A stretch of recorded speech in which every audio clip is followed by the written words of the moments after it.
بسم اللہ الرحمن الرحیم۔ تمام تعریف اس اللہ کے لیے جو عالمین کا رب ہے، اور درود و سلام ہو محمد مصطفیٰ صلی اللہ علیہ وآلہ وسلم اور آپ کی آل پر۔ ناظرین کرام السلام علیکم، میں حسن آصف ایک بار پھر سے آپ کے سامنے موجود ہوں کربلا اینڈ ماڈرن ایرا اپنے اس پروگرام کے حوالے سے۔ ناظرین جیسا کہ آپ کو معلوم ہے، یہ ہمارا پروگرام خاص کر محرم کے ہی سلسلے سے ہے۔ کربلا میں جو امام حسین علیہ السلام نے اپنے 71 ساتھیوں کے ساتھ جو شہادت پیش کی، اس میں کس طریقے سے آپ کے سامنے جو ہم نے سوالات ڈاکٹر صاحب سے کیے تھے، انہوں نے ان کو ان جوابوں کے ساتھ ہم تک اور آپ تک پہنچایا۔ یقیناً اور یقین جانے کہ معرفت امام ہونا بہت ضروری ہے، بغیر معرفت ہم کچھ بھی حاصل نہیں کر سکتے، اور مشن اور مقصد کو سمجھتے ہوئے ہم اپنے اس ایپیسوڈ کو آگے بڑھاتے ہیں اور بھی کچھ ایسی باتیں ان کو بھی جاننے کی کوشش کریں گے۔ سر السلام علیکم۔ وعلیکم السلام۔ سر ہمارا جو خاص کر تحفظ کے حوالے سے سوال ہے کہ کربلا میں انسانیت کا تحفظ ہوا ہے، تو اگر ہم دیکھیں موجودہ دور میں اس سے کیا سبق حاصل کیا جا سکتا ہے؟ یہ خاص کر ہمارے ناظرین کو موجودہ دور میں دیکھیے دو سبق حاصل کیے جا سکتے ہیں۔ ایک تو یہ کہ جو انسانیت کے خلاف ہیں وہ یزیدی ہیں، پہلی بات یہ ٹھیک ہے نا۔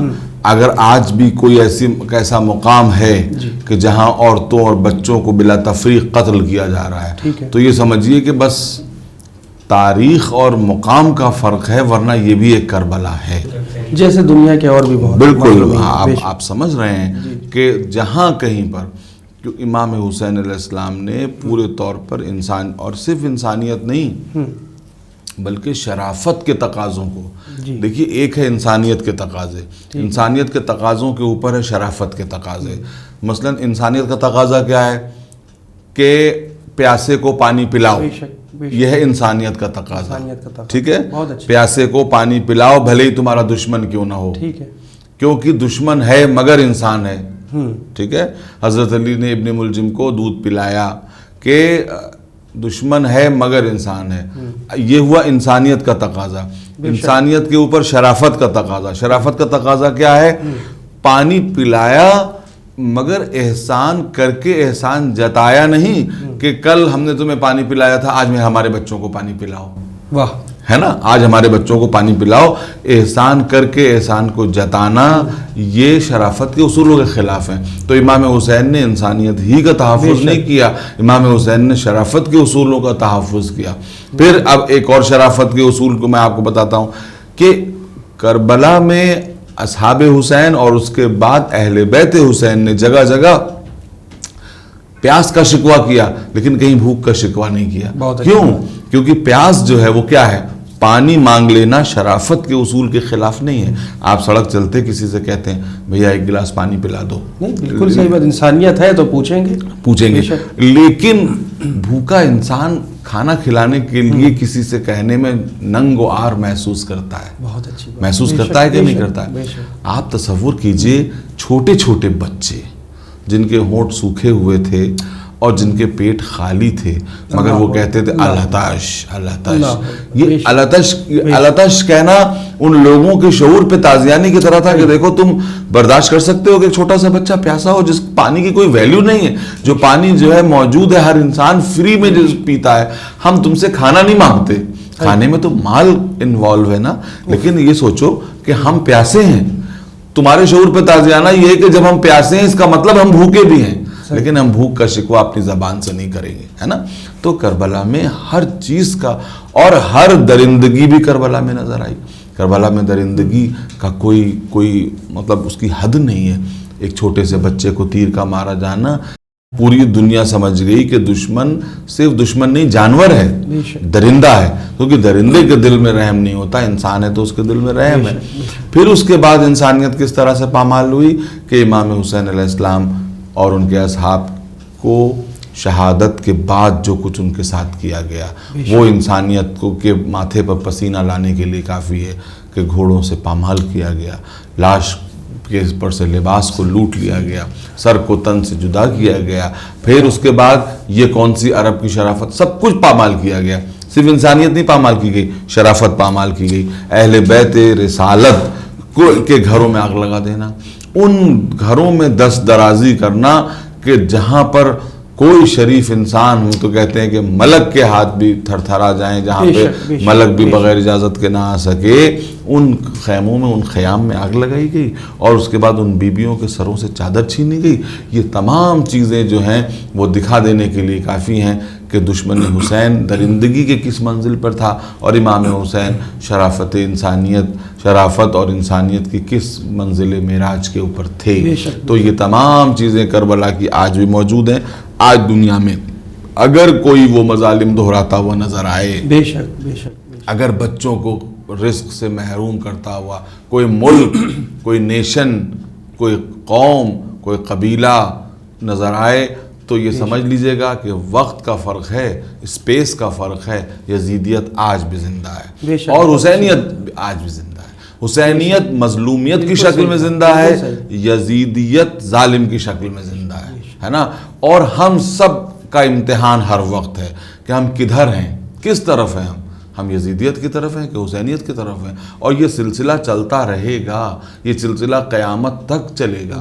کربلا سمبل ہے، کربلا ایک سمبل ہے، ایک علامت ہے، ایک ہمیشہ چلنے والی جنگ کی، ہے نا۔ یزیدیت آج زندہ ہے۔ کیوں صاحب آج یزیدیت زندہ نہیں ہے؟ آج آپ دیکھ نہیں رہے ہیں کہ کس طرح سے عورتوں اور بچوں پہ مظالم کیے جا رہے ہیں، کس طرح سے جو ہے وہ کمزوروں کو دبایا جا رہا ہے، کس طرح سے نسل کشی کی جا رہی ہے۔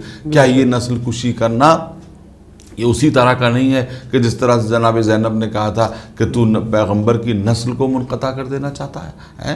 تو اس وقت جو ہے ظالم پیغمبر کی نسل کو منقطع کرنا چاہ رہا تھا۔ اگر آج کا ظالم کسی قوم، کسی قبیلے، کسی نیشن کی نسل کو منقطع کرنا چاہے، جس کو آج کی زبان میں جینوسائیڈ کہا جاتا ہے، تو کیا کربلا زندہ نہیں ہے؟ آج بھی کربلا ہے۔ اور ہر صاحبان شعور کے اوپر جو کہتا ہے یا لیتنی کنت معکم، وہ سامنے آئے اور دیکھے، اپنے دل کو ٹٹولے کہ وہ کدھر ہے اور وہ مظلوموں کے ساتھ کیا کر سکتا ہے، مظلوموں کی کیسے مدد کر سکتا ہے۔ ہاں، تو بہت اچھی آپ نے بات کہی۔ تو اب ہماری آنکھوں کے سامنے ایک جو دکھ رہا ہے، منظر عام پر ہے، وہ چیز کئی مہینے ہو گئے مسلسل جو اسرائیل ہے وہ فلسطین پر ظلم کر رہا ہے، چھوٹے چھوٹے نہ جانے کتنے بچوں کو شہید کر دیا گیا، بزرگوں کو، جوانوں کو۔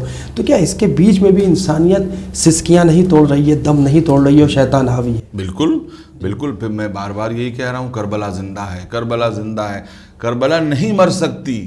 کربلا جہاں آپ یہ دیکھیں وہاں کربلا زندہ ہے، وہاں مظلومیت بھی زندہ ہے، وہاں ظلم بھی زندہ ہے۔ اور آپ کو ٹٹولنا ہے کہ آپ کس طرف ہیں۔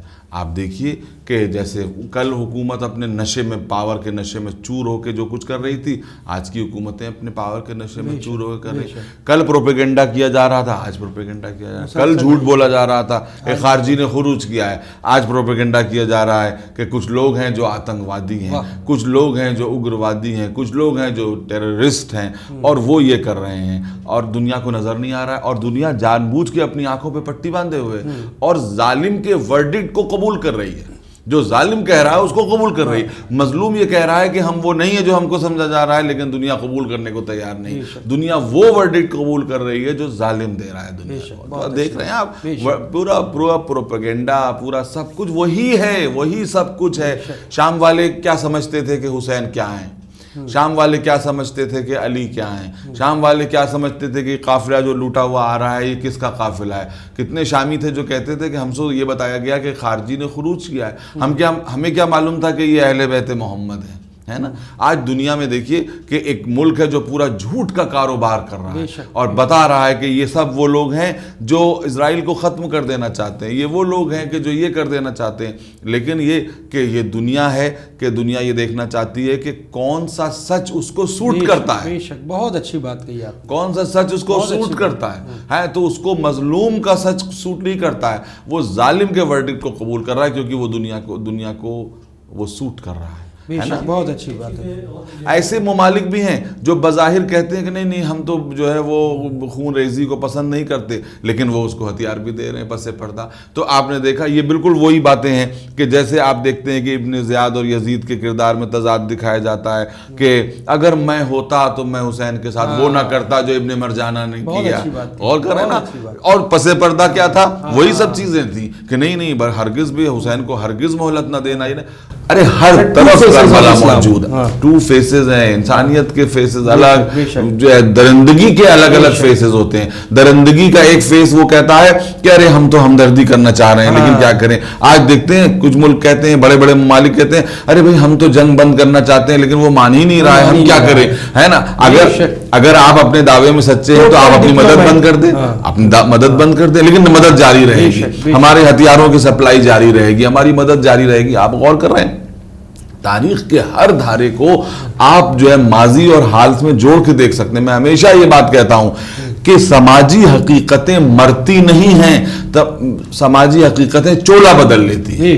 کل جو ہے وہ یہ تھا کہ دکھایا جاتا تھا کہ یزید کہتا تھا کہ اگر میں ہوتا تو میں یہ نہ کرتا, خدا جو ہے ابن مرجانہ پہ لعنت کرے, اس نے ایسا کیا کر دیا, اس نے یہ کر دیا, میں ہوتا تو میں حسین کو معاف کر دیتا. آج بھی دنیا میں آپ دیکھ رہے ہیں کہ ہتھیار بھی سپلائی ہو رہے ہیں اور غذائیں بھی سپلائی ہو رہی ہیں, اور ساتھ میں یہ بھی کہا جا رہا ہے ہم کیا کریں, ہماری بات نہیں مان رہا ہے اور وہ یہ کر رہا ہے. اور اس درمیان مظلوموں کی آہیں, چیخیں, پکاریں, نالہ و شیون وہ سب اپنی طرح جاری ہے اور دنیا اس کی طرف ہاتھ نہیں دے. اچھا ڈاکٹر صاحب, جو ہماری آنکھوں کے سامنے اتنا بڑا ظلم ہو رہا ہے, ہم کربلا میں نہیں, کربلا ایک ہی ہے, کربلا سے بڑھ کے کوئی دوسری کربلا, لیکن کیا مشابہت رکھتی ہے یہ چیز کربلا سے جو ہو رہا ہے؟ بھائی وہی بات ہے کہ ذرا سی بات پر جو ہے لفظیں بدل دینے سے بہت سی باتیں معنی بدل دیتی ہیں. ہم یہ نہیں کہہ رہے ہیں کربلا تو ایک ہی ہے, لیکن کربلا حق و باطل, ظلم اور مظلومیت کی ایک ابدی جنگ کا نام ہے. اب اس کا سمبل وہ کربلا ہے جو آج سے تقریباً 1400 سال پہلے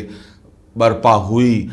وہ کربلا آنے والی کئی ایسی کربلاؤں کو جنم دے گی کہ جہاں پر دنیا دیکھے گی کہ جہاں ظلم ہو رہا ہے نا, وہاں پر یہ دیکھے گی کہ کون ہے جو حسینی کردار ادا کرے. حسینی کردار کا مطلب کوئی حسین نہیں ہو سکتا, حسین کی سیرت پہ کون چل سکتا ہے, اصحاب حسین کی سیرت پہ کون چل سکتا ہے نا. جب یزید نما لوگ ہو سکتے ہیں, اصلی سیرت تو پردے میں ہے, تو اصلی سیرت پردے میں ہے, لیکن اس کا عکس کہیں ہے یا نہیں ہے, عکس کہیں ہے یا نہیں ہے, تو بس وہ عکس سامنے آنا چاہیے.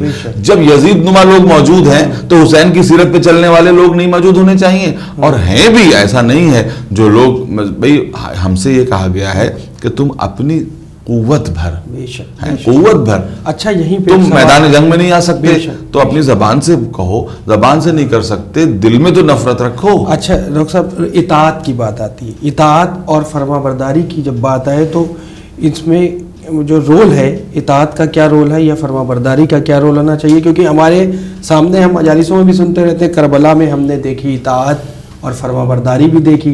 ساتھ ہی اگر ہم اپنی نجی زندگی میں, پرسنل لائف کے اندر اس چیز کو اپنے اندر اتارنا چاہتے ہیں تو ہمیں کیا چینجز لانا ہوں گے, کیا کرنا ہوگا؟ دیکھیے اطاعت جو ہے وہ بات ہے اصل میں ڈسپلن کی. کربلا میں کیا ہے, امام حسین کی ایبسولوٹ اطاعت نظر آتی ہے کہ اپنے رہبر, اپنے امام, اپنے لیڈر کی اگر اطاعت نہیں ہوگی تو پھر تو وہ کوئی بھی موومنٹ منظم نہیں ہو سکتا. تنظیم میں اطاعت ہوتی ہے, تنظیم میں درجہ بندی ہوتی ہے, تنظیم میں اطاعت ہوتی ہے. تو ظاہر ہے کہ اگر کوئی کام انڈیویجولی کیا جائے, الگ الگ کیا جائے, اس میں اطاعت کی ضرورت نہیں, لیکن جب کام منصوبے بندی کے ساتھ کیا جاتا ہے, لوگوں کے ساتھ کیا جاتا ہے, تو اس میں اطاعت کا پہلو تو آتا ہی ہے. تو اگر کوئی آپ کا, بھئی امام ہمارے سامنے نہیں ہیں, امام پردہ غیب میں ہیں, تو اگر امام کے بعد جو دوسرے رینک کے ہیں, علماء ہیں, علماء حق ہیں, کیا ان کی اطاعت ہم پر جو ہے وہ فرض نہیں کی گئی ہے؟ کیا ان کی اطاعت ہمارے لیے ضروری نہیں ہے؟ تو آپ فیصلہ پہلے کریں کہ کون حسینی کردار نبھا رہا ہے, کون حسینیت کی سیرت پہ چلنے کی, ان کے نقش قدم پہ قدم رکھنے کی کوشش کر رہا ہے, اور اگر کوئی ایسا کر رہا ہے تو ہمیں اس کی قیادت قبول کرنے میں کیا قباحت ہو سکتی ہے. اور اطاعت کے بنا کوئی تحریک چل نہیں سکتی ہے. رہبر ہے, یہ ہمارا ہادی ہے, ہم اس کے انڈر میں کام کر رہے ہیں. دنیا میں ایسا تو کہیں دنیا میں کوئی ایسی جگہ نہیں ہو سکتی کہ جہاں یہ کہیں کہ سب آزاد ہیں, جس طرف چاہیں چلے جائیں, ہے نا. کربلا میں آپ دیکھتے نہیں, لوگ تاریخ کے واقعات نہیں, روایت نہیں ملتی کہ ہمیں ایک حسین نہیں 72 حسین نظر آ رہے تھے, کیونکہ ان کی نظر عصمت کی نظر, ان کا عمل عصمت کا عمل, ان کا قول عصمت کا قول, ان کی نماز, ان کا روزہ, سب اسی طریقے سے. یہاں تک کہ عصمت کی نظر میں یہ ہے کہ امام حسین خود نہیں کہتے ہیں کہ نماز اول وقت نماز ظہر ہے, ابو ثمامہ سیداوی کہتے ہیں کہ اول وقت نماز ظہر ہے.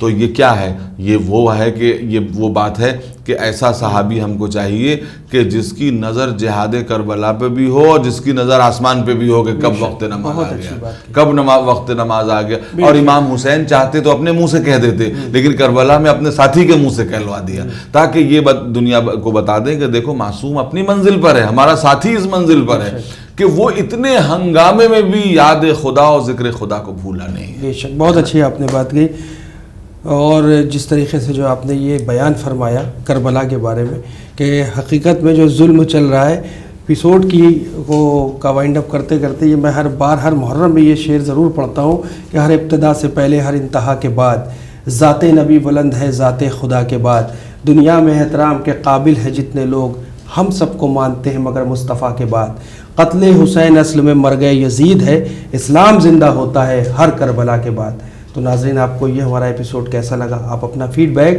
ہر بار کی طرح اس بار بھی ہمیں winislam@gmail.com پر ضرور سینڈ کریں، اور کربلا کے مشن اور مقصد کو سمجھنے کی کوشش کریں، کیونکہ ہر بار محرم ہماری آنکھوں کے سامنے ایک پروٹیسٹ کی شکل میں آتا ہے، ایک ہمارے لیے سندیش، ایک میسج لے کے آتا ہے کہ ابھی بھی وقت ہے ہم اپنے اندر چینجز لے آئیں.